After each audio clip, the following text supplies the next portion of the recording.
ನಮ್ಮ ಅಕ್ಕನ ಸಮಾನರು, ತಾಯಿ ಸಮಾನರಾದಂತಹ ಶ್ರೀಮತಿ ಪುನೀತ್ ರಾಜ್ಕುಮಾರ್ ಅವರ ಧರ್ಮಪತ್ನಿಯಾದಂತಹ ಅಶ್ವಿನಿ ಮೇಡಮ್ ಅವ್ರ ಮೇಲೆ ಇತ್ತೀಚೆಗೆ ಸೋಷಿಯಲ್ ಮೀಡಿಯಾಗಳಲ್ಲಿ ಬಹಳ ಕೆಟ್ಟದಾಗಿ, ಅಶ್ಲೀಲವಾಗಿ ಸಾಕಷ್ಟು ಕೆಟ್ಟ ಬೆಳವಣಿಗೆಗಳು ನಡೆದಿತ್ತು.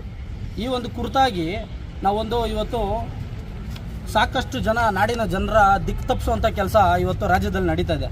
ಏನಪ್ಪ ಅಂತ ಹೇಳಿದ್ರೆ, ಈ ವಿಚಾರವನ್ನು ಇಟ್ಕೊಂಡು ಧ್ರುವಣ್ಣವರು ಈ ಕೆಲಸವನ್ನು ಮಾಡ್ತಾ ಇದ್ದಾರೆ, ಅವರ ಅಭಿಮಾನಿಗಳು ಈ ಥರ ಕೆಲಸವನ್ನು ಮಾಡ್ತಾ ಇದ್ದಾರೆ ಅಂತೇಳಿ ಒಂದು ತಪ್ಪು ಸಂದೇಶ, ಅದೇ ರೀತಿ ರಾಜ್ಯದ ಜನರ ಶಾಂತಿ ಕದಡುವಂಥ ಕೆಲಸವನ್ನು ಮಾಡ್ತಾ ಇದ್ದಾರೆ.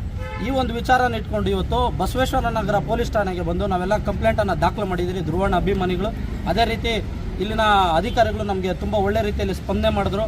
ಆದಷ್ಟು ಬೇಗ ಈ ಒಂದು ವಿಚಾರವಾಗಿ ತನಿಖೆ ಮಾಡಿ ತಪ್ಪಿತಸ್ಥರನ್ನು ಬಂಧಿಸುವಂಥ ಕೆಲಸ ಮಾಡಿ ಕಠಿಣ ಕಾನೂನು ಕ್ರಮವನ್ನು ಜರುಗಿಸುವಂಥ ಕೆಲಸವನ್ನು ಮಾಡ್ತೀವಿ ಅಂತೇಳಿ ಸಾಹೇಬರು ಭರವಸೆಯನ್ನು ಕೊಟ್ಟಿದ್ದಾರೆ.